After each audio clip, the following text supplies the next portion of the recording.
Il est des heures dans la vie d'une nation où le silence devient une faute, des moments où l'hésitation confine à la démission, des fléaux qui, lorsqu'ils s'installent durablement, ne menacent plus seulement l'ordre public ou la sécurité, mais les fondements de notre État. Le narcotrafic est de cela. Il détruit des vies, alimente la criminalité, fragilise l'âme même de notre République. Le débat sur le narcotrafic et la criminalité organisée qui nous réunit aujourd'hui, c'est d'abord le récit d'une tragédie nationale, des familles brisées, des quartiers endeuillés, des destins fauchés. Chers collègues, ne nous trompons pas. Le temps révolu des dealers isolés a laissé place aux organisations criminelles que nous avons reconnues avec la loi narcotrafic. Elle a apporté des coups importants au réseau et surtout elle a montré que l'État n'était pas absent.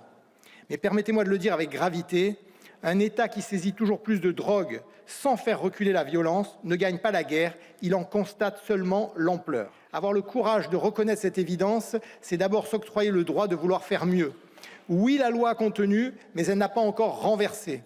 La lutte contre le trafic de stupéfiants est finie, mais la guerre au narcotrafic commence. Pendant que nous débattons d'encadrement, le narcotrafic recrute, arme, tue.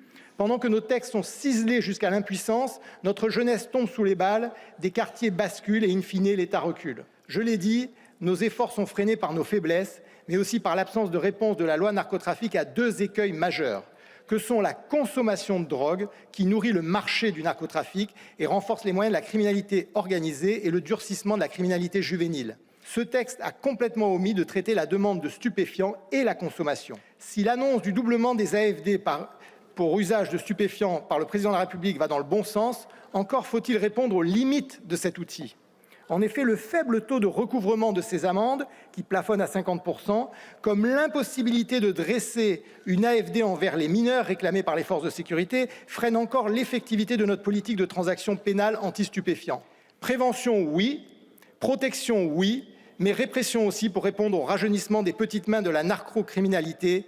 Oui, notre arsenal judiciaire doit s'adapter et il devra passer par une rénovation de notre justice pénale des mineurs, par la suppression de l'excuse de minorité et par l'abaissement de l'âge de la responsabilité pénale.